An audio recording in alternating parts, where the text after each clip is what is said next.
And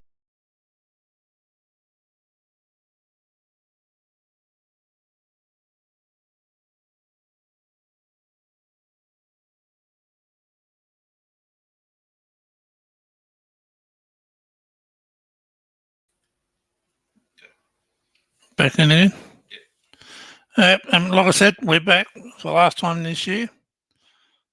Wishing everyone a Merry Christmas and Happy New Year. Um, as you all know, there was a data breach with the NDIS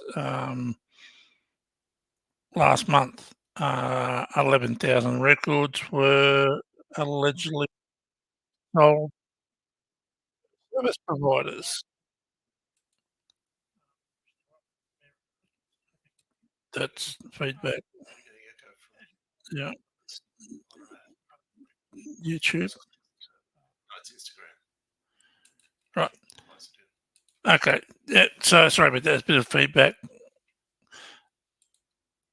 As I was saying, there was a data breach last month with the NDIS.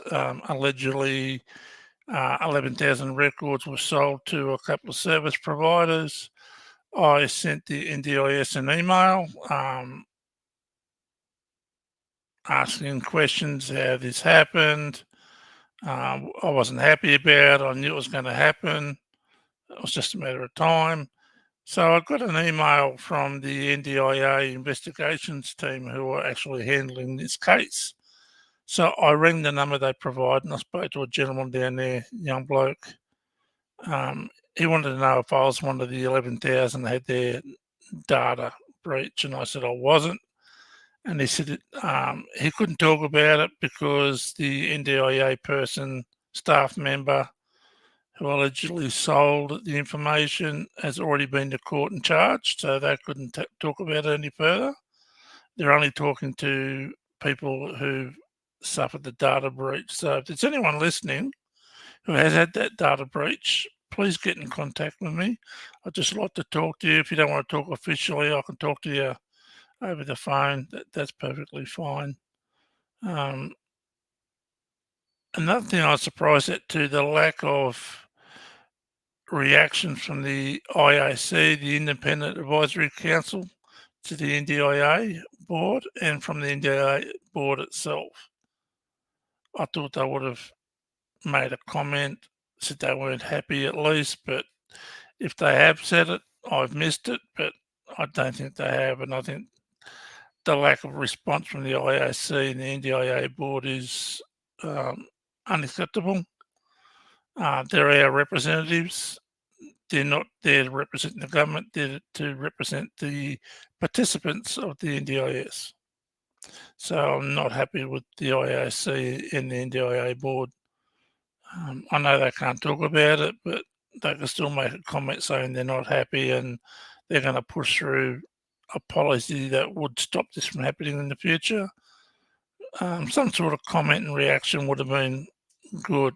Unfortunately, I haven't seen one. Also, just want to talk about there's a couple of things. Firstly, there was a young woman, I think 29, who was in the supported like SILS, a supported independent living house. She fallen over. She broke her wrist or dislocated her wrist, and she went to hospital. They wouldn't discharge her because she had no place to go. She wasn't happy living with strangers. She wanted to live on her own, and the NDIA said they wouldn't help her with that. So um, I actually, from my experience, or not my experience, from my understanding from other stories I've heard, especially from young women who may have been sexually assaulted, who don't want to live with strangers. Um, and that's completely understandable. I don't know this young lady's circumstances. I hope she hasn't been assaulted in any way. But forcing someone to live with strangers in a SEAL's house, to me, is unacceptable. You might also go back to the old institution days where everyone with a disability who didn't have family members was put in an institution whether they wanted to or not. You know, to me, that's a short step from not being able to choose where you live to being put back in an institution. It's so inappropriate. Um, and I understand the NDIA is not going to pay the rent for the person or the bond.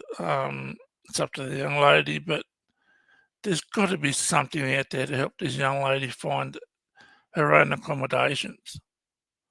Um, I know in New South Wales, Chris and I had a look this morning. Chris looked up um, public housing priority. There's over 6,000 people on the priority list for public housing, and over 10,000 for the general wait period, which can be up to 10 years for general and 6 years uh, for priority people. Um, that's not good enough. You know, why bring all these immigrants into the country when we don't have accommodation to put them? You know, there's thousands and thousands of Australians who have nowhere to live. Why aren't they being prioritised? Especially people who are vulnerable, not just people with disabilities, but single parents,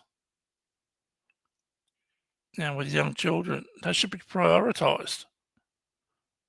I think the government's making a huge mistake there, I really do. I know it's hard for the government to fix everyone's problems. It's probably not up to them to fix their problems, but the government can be more supportive and understanding instead of just saying no, which is what happens most of the time. And there's another one. There was a young guy with cerebral palsy, cognitive impairment, who was living with his mother, who was the main carer. They were getting their plan renewed. They said they were going to get more funding, but in fact, they had their funding reduced. And also, the mother had her respite reduced. She gets 6 lots of 6 hours through the year, which works out to just be over half an hour a week in respite. And that's not much when you consider that the parents with the child 24 hours a day, 7 days a week. Half an hour a week, I don't think that's acceptable. Um, I'm aware of other people where I live that family members have become burnt out, and that's affected the quality of care they've been able to provide their family member. So the government needs to look at that. Um, I know there's going to be some people saying it's not up to the government to fix everyone's problems. On one hand, I do agree. On the other hand, I don't. In my opinion, Australia is becoming a nanny state, meaning that the people want the government to fix all their problems. Um, I know there's a lot of parents with young children who can't get daycare. There's a couple of years waiting period, and the cost of it itself is becoming exorbitant. People just can't afford it. And this falls back onto the government. I don't know. It's a hard one. I mean, we give the government the power to act. We sit back and we say nothing and do nothing until it actually happens to us individually. Then we usually stand up and say, no, this is not acceptable. We all need to stand as one to make sure the government's there to represent us to what we want, not what they want, not what their parties want, because we all know that the Labor Party is led by the left wing of the party, and the Liberal Party's led by the right, and that shouldn't be. I don't know what the answer is. It's complicated, and it's probably too long and too complicated for me to sit there and to work out. But we've got to do something. Now, as people with disabilities, we've got to all stand up together. I know there's some people who can't, and that's perfectly fine. But for those of us who can, if we don't band together and stand as one and have one voice, and we keep fighting individual fights, then the government's going to win every damn time. And they're going to tell us what we can and can't do, what we can and can't have, how we should and shouldn't do things, how we lead our lives, what we can and can't eat. You know, like I said, it's getting back towards the old institution days where we're told all those things. We have no control. And I mean, during the last stream I did that, I was talking about when I first went on the NDIS. I was forced to give up all my information, and that's including information that only myself and my doctor knew. And I was forced to lay it out in front of the NDIA person, two LACs, a support worker, and to every NDIA staff member who can access my files. Now, living in a country town, everybody knows everybody. There's no secrets in a small town, none.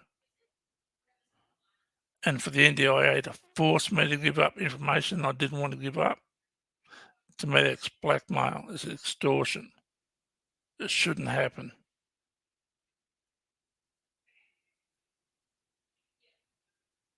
But the government's going to keep telling us what we can and can't do, what we can and can't have, how we should or should not do things.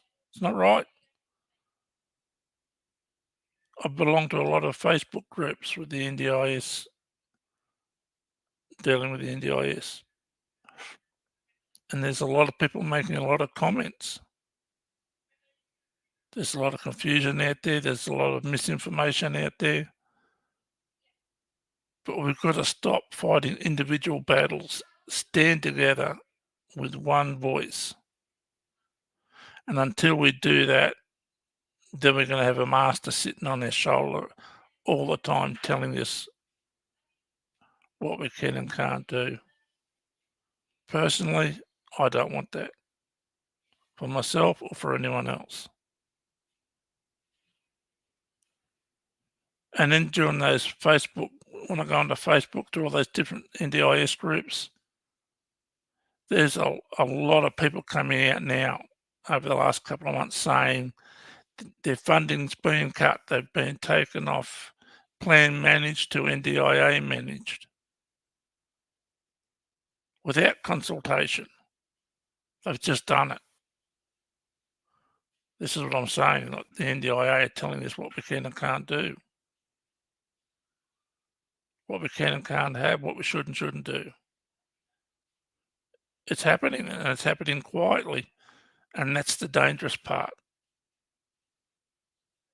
Because we don't speak up now, and we keep letting the government get away with these little oversteps on the, they overstep the line just a little bit, and they do it again a little bit more and a little bit more and a little bit more. Then it's not just a little bit, it's a huge step. And we've let it happen gradually. For me, that's very concerning. People have had their funding cut, especially people with high needs. You've got to be kidding. Why are people with high needs having their funding cut? I know the government's trying to rein in the cost blowout, but that's what happened when you push stuff out that hasn't been researched properly. That's what the Labor Party did in 2013 when they were in power. They had a couple of trial areas, it looked okay, so they pushed it through. They didn't do a proper investigation of in what ways could the NDIA be abused and try and have policies in to block those sorts of actions. Because I've seen Bill Shorten say that they've caught about $1 billion worth of frauds, NDIS fraud, not by participants, but by businesses, service providers.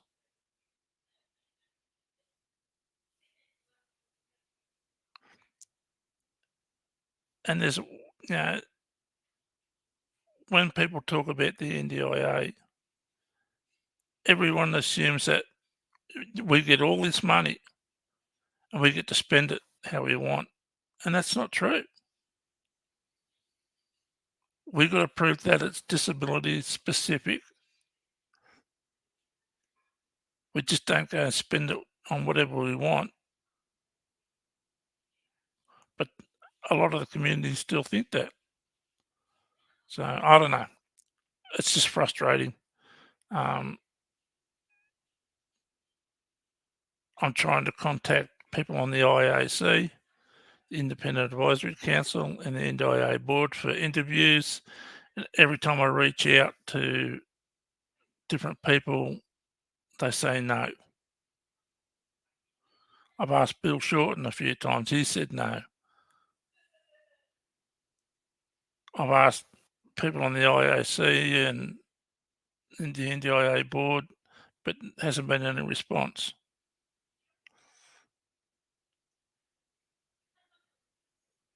It seems to me that only a select few can get an interview with Bill Shorten or with the NDIA higher ups, senior management.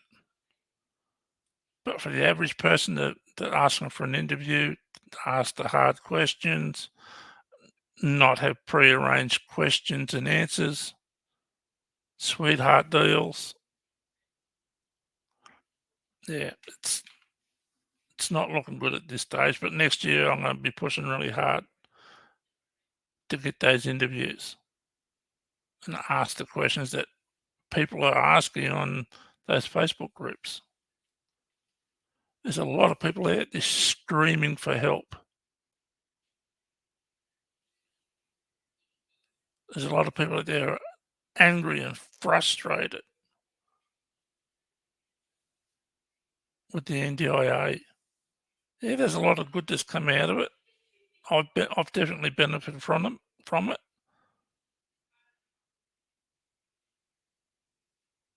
But I've got to admit, the first 3-4 years on being on the NDIS, 100% of the things I applied for were turned away by the NDIA. Everything I applied for, even though it's specifically related to my disability, I was declined. I went to the AAT.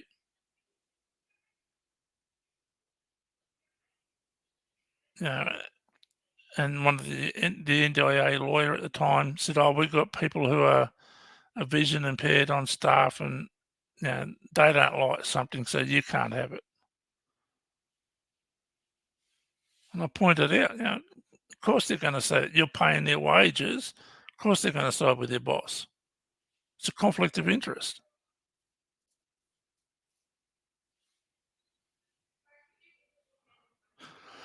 I think we need an oversight committee. I think Christopher Widow's put this idea up. When I spoke to him earlier this year, an oversight committee checking up on the IAC and the NDIA board, made up of people with disabilities, not high profile and high achieving people with disabilities, but from the average participant.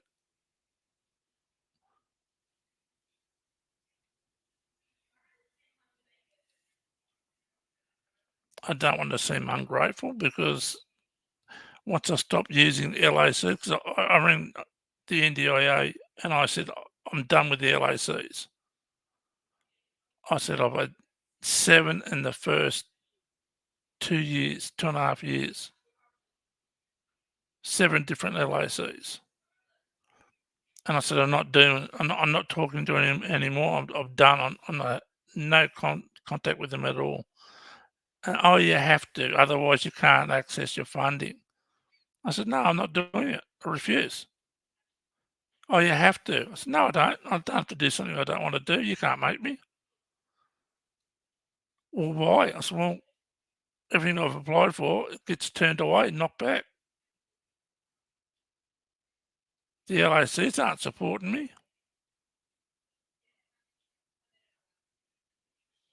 And they said, would you like a coordinator of supports?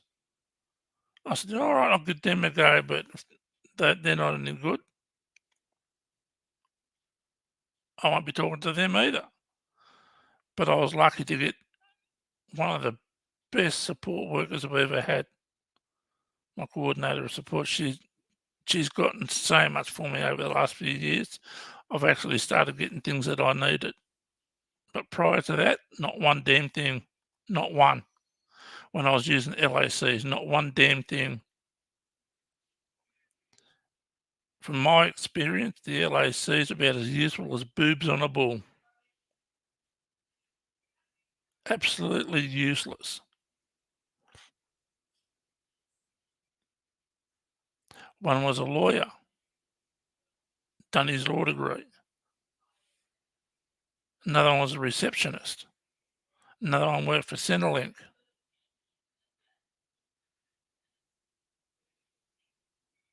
They don't, to be an LAC, you don't need any qualifications or experience. Just need to apply.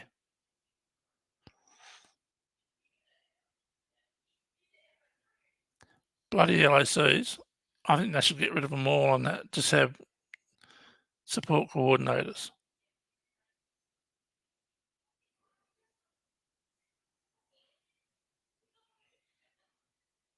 I don't know. I don't know what the answer is. I can only speak on my own experiences and what I've seen and heard from other people themselves. Like I said, I belong to a lot of Facebook groups with the NDIS, as well as disability support pension. And 9 times out of 10, it's a complaint. Somebody asks a question and there's so many responses, which, you know, it's the wrong information. There's a lot of misinformation out there. We need to clear that up. There needs to be consistency with the NDIS. There needs to be a better quality of NDIA staff. There's one thing I will applaud the NDIA on doing is employing people with disabilities. I think just over 19% of the NDIA workforce has a disability. So that's the highest employer sector in Australia that employs people with disabilities, the NDIA. So they're leading the way in that, and Bill Shorten's done a good job in bringing those numbers up. He's done a fairly good job doing that.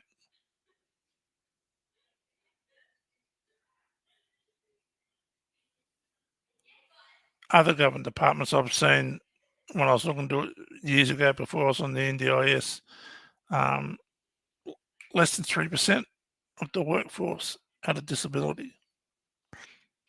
Now the NDIA is around 19, 20%. That's bloody good odds. Good on you, Bill Shorten, for doing that. Keep doing it. And you don't need to employ people just because they have a disability. You should employ people because they have the experience or the knowledge.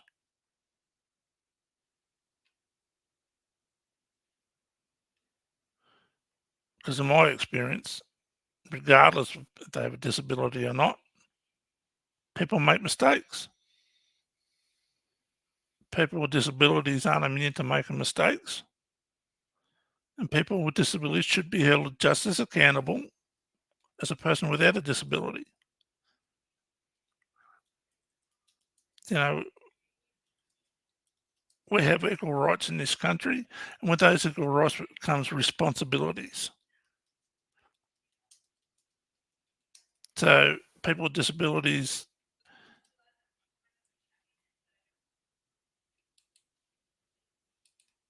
should be held accountable, should be held to community standards. We shouldn't get a pass just because we have a disability. That's the wrong thing to do. That's insulting to everyone else. If a person with a disability isn't very good at their job, then get rid of them.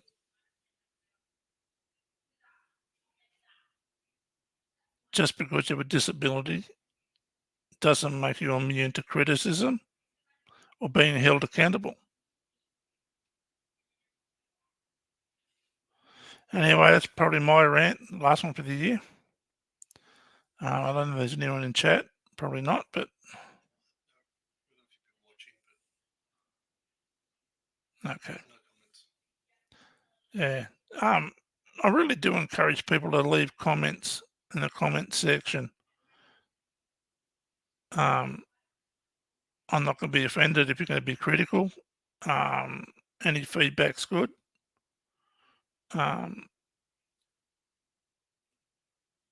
It helps my channel if people put comments in, whether they're good or bad, I don't care.